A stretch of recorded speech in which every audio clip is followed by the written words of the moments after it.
Official মার্কেটে ১৬,০০০ টাকার একটা ফোনে ৭,০০০ এমএএইচ এর ব্যাটারি একবার ফুল চার্জ করে ৩ দিন ব্যাকআপ টাইম পাওয়া সম্ভব। 120 হার্টজের ডিসপ্লে প্যানেল রয়েছে, IP64 এর ডাস্ট অ্যান্ড ওয়াটার রেটিংও দেওয়া হয়েছে। মোস্টলি এইরকম বাজেটের ফোনে আমরা গুগলে সার্কেল টু সার্চ তো দেখি না, তবে এই ফোনটাতে সেই ফিচারটিও আছে। যাই বলেন তাই বলেন, ১২-১৫ হাজার টাকা প্রাইস সেগমেন্টে রিয়েলমি কিন্তু এখনো একটা জায়গায় এগিয়ে আছে, সেটা হলো তাদের ইউআই এক্সপিরিয়েন্স। বাজেট ফোনগুলোতে র্যামের লিমিটেশন থাকায় পারফরমেন্সের জায়গাটা কিন্তু বেশ দুর্বল হয়ে থাকে, বাট রিয়েলমির ইউআইটা অনেক বেশি অপটিমাইজড হওয়ার কারণে এই ব্যাপারটা আপনি খুব একটা নোটিস করতে পারবেন না। কথা বলছিলাম রিয়েলমি C100i ডিভাইসটি নিয়ে, যেটি একটি বাজেট সেগমেন্ট ফোন। অফিসিয়াল মার্কেটে দুইটা ভেরিয়েন্টে লঞ্চ করা হচ্ছে, ৪৬৪GB এবং ৪/১28GB। তবে ৪৬৪GB এই ভেরিয়েন্টটাকেই বেশি ফোকাস করা হচ্ছে, কেননা যেটির অফিসিয়াল প্রাইস ১৫,৯৯৯ টাকা। ফোনটির বক্সের ভিতরে 15 ওয়াটের একটি চার্জার, কেবল অ্যান্ড কেস রয়েছে। ৬৪GB স্টোরেজ যদি কম মনে হয়, মাইক্রো এসডি কার্ড স্লট আছে। আমার মতে একটা এসডি কার্ড লাগিয়ে নেওয়াই ভালো, কেননা ৪/১28GB যে প্রাইস, ওইটার ভ্যালু ফর মানি ডিভাইস থাকছে না।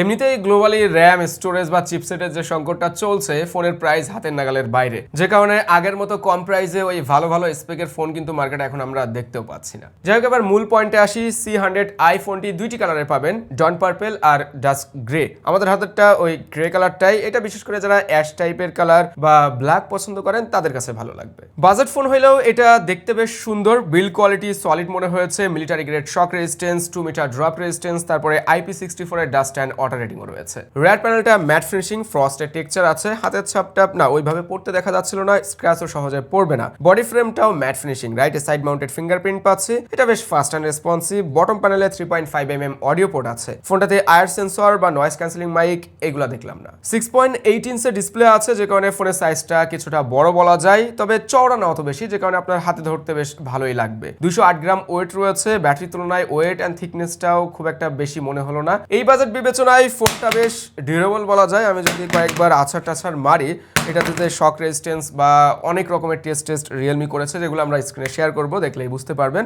মানে বাজেট বিবেচনায় ডিউরেবিলিটি বা ডিজাইন বলেন, এই দিক থেকে আমার কাছে মনে হয়েছে ঠিকঠাকই আছে। 120 হার্টজের যে HD+ LCD প্যানেল ব্যবহার করা হয়েছে এখানে, সেটা 6.8 ইঞ্চের। ডিসপ্লেটার কোয়ালিটি ভাই ভালো আছে, তবে চোখে লাগছে এই ওয়াটার ড্রপ নচটা। আমার মতো অনেকেই হয়তোবা এখানে 500 আশা করেছিলেন, রিয়েলমি এই জায়গাটায় 500 দিতে পারতো। 700 নিটস টিপিক্যাল এবং 900 নিটস পিক ব্রাইটনেস পাওয়া যাবে ফোনটিতে। বাজেট ফোনের বিশেষ করে একটা সমস্যা আমরা বেশি ফেস করি, সেটা হলো ডিসপ্লের ব্রাইটনেস। আউটডোরে গেলেই খুব একটা ভালো ভিজিবিলিটি পাওয়া যায় না, তবে রিয়েলমির এই ফোনটাতে দেখলাম যে সানলাইটে আউটডোরে ব্রাইটনেস বেশ ভালোই দিতে পারছিল। তাছাড়াও ডেডিকেটেড ভাবে আবার AI আউটডোর মোড আছে, যেটা এনেবল করলে screen brightness, screen off time, network speed এগুলোকে এনহান্স করে, পাশাপাশি সাউন্ডটাকেও বুস্ট করে দেয়। বাজেট ফ্রেন্ডলি ফোন, ফাও বলে লাভ নাই যে আপনি ট্রু 120 হার্টজ পাবেন, বাট স্মুথ লাগছে ডিসপ্লেটা যথেষ্ট। আমি বলেছিলাম ইউআই এর দিকে কিন্তু রিয়েলমি অনেকটাই এগিয়ে আছে, যে ব্যাপারটা আপনি ডিসপ্লের স্মুথনেসের ভিতরেই খেয়াল করতে পারবেন। টাচ রেসপন্স রেটও গুড, কালারগুলো বেশ কন্ট্রাস্ট অ্যান্ড ভাইব্রেন্ট মনে হচ্ছে। ইউটিউবে 1080p 30fps এর ভিডিও স্মুথলি চলে, মানে হাই রেজলিউশনের ভিডিও দেখা যায়। ওভারঅল আমার কাছে ওই ওয়াটার ড্রপের নচটা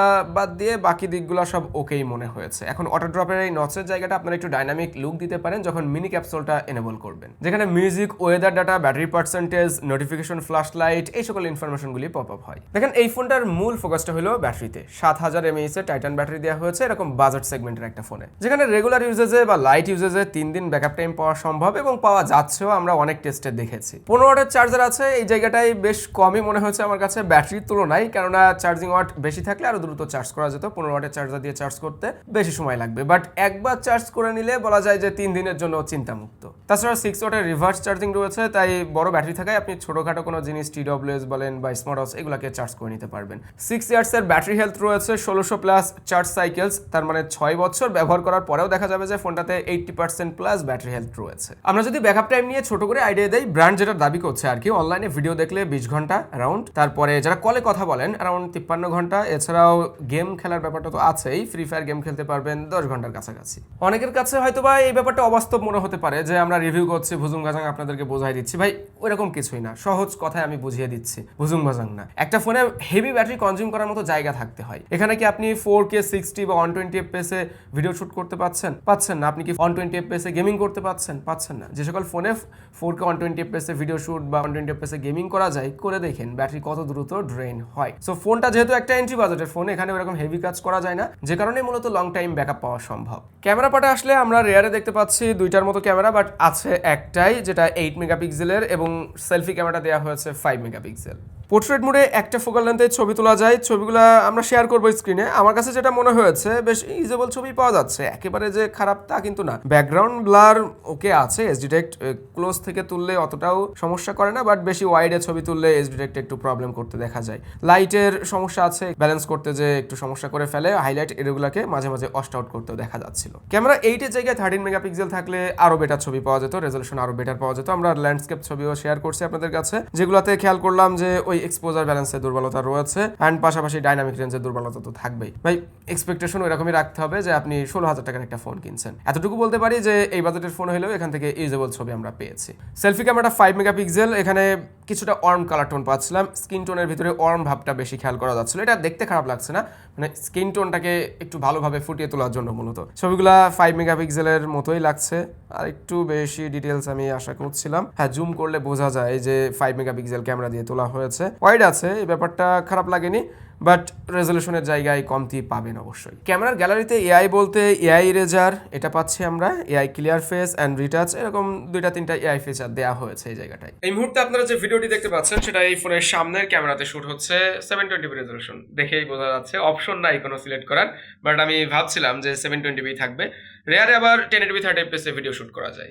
ইউনিসকের T7250 SoC ফোন এটা, রিয়েলমি UI বেস্ট অন 16 দেওয়া হয়েছে। 4GB র্যামের সাথে 64 এবং 128GB নেওয়ারও সুযোগ থাকছে। LPDDR4X টাইপ র্যাম এবং eMMC 5.1 স্টোরেজ টাইপ। এরকম এন্ট্রি বাজেটের ফোনগুলোর ইউআইয়ের ভিতরে ট্রানজিশন অ্যানিমেশনগুলো নাই বললেই চলে, মানে ওইগুলোকে বাদ দেওয়া হয় ইউআইটাকে লাইট করার জন্য, যেন র্যামের উপরে বা ফোনের উপরে প্রেশারটা কম পড়ে। অবশ্যই হ্যাঁ, পারফরমেন্সটা ভালো দেওয়ার জন্যই, বাট রিয়েলমি ইউআইতে এসে আপনি ওই ব্যাপারটা মিস করবেন না। আপনি এখানে যেমন ট্রানজিশন অ্যানিমেশনের ভিতরে স্মুথনেস পাবেন, ইউআইটা দেখতে যেমন সুন্দর, বিশেষ করে আইকনগুলো গ্লসি ট্রান্সপারেন্ট লুক আছে, অনেকটাই লিকুইড টাইপের ভাইব পাবেন। অ্যাপ ওপেনিং ক্লোজিং টাইমও বেশ রেসপন্সিভ মনে হচ্ছে, অ্যাপ সুইচিংটাও ভালো ছিল। MLBB ফ্রি ফায়ার এই সকল গেমগুলো আমরা 60 FPS ফোনটাতে খেলতে পারছিলাম। যারা বিগিনার গেমার আছেন তারা টুকটাক গেম টেম খেলতে পারবেন, ফ্রি ফায়ার বা ওই যে সকল লাইট ওয়েট গেম রয়েছে ওই গেমগুলো খেলতে সমস্যা হচ্ছিল না খুব একটা। রেগুলার ইউজেজে লাইট অ্যাপ্লিকেশন 5-7টা নিয়ে মাল্টিটাস্কিং করতে সমস্যা হবে না, ওইগুলা বেশ ভালোভাবে হ্যান্ডেল করতে পারছিল। যেটা 64GB স্টোরেজ ভেরিয়েন্ট নেবেন, আমার মতে বাড়তি অ্যাপ্লিকেশন বেশি না ইনস্টল করাই ভালো। টুকটাক যেগুলো প্রয়োজন পড়ে ওইগুলাই রাখেন, বাড়তি অনেক অ্যাপ্লিকেশন ইনস্টল করলে স্টোরেজের উপরে প্রেশার থাকলে তখন কিন্তু ফোনের পারফরমেন্সটা ওইরকম থাকে না। আর যদি আপনার প্রেশার দেওয়ার প্রয়োজন পড়ে বেশি, যে অনেকগুলো অ্যাপ্লিকেশন আপনার প্রয়োজন, সেই ক্ষেত্রে বেটার হয় একটা মাইক্রো এসডি কার্ড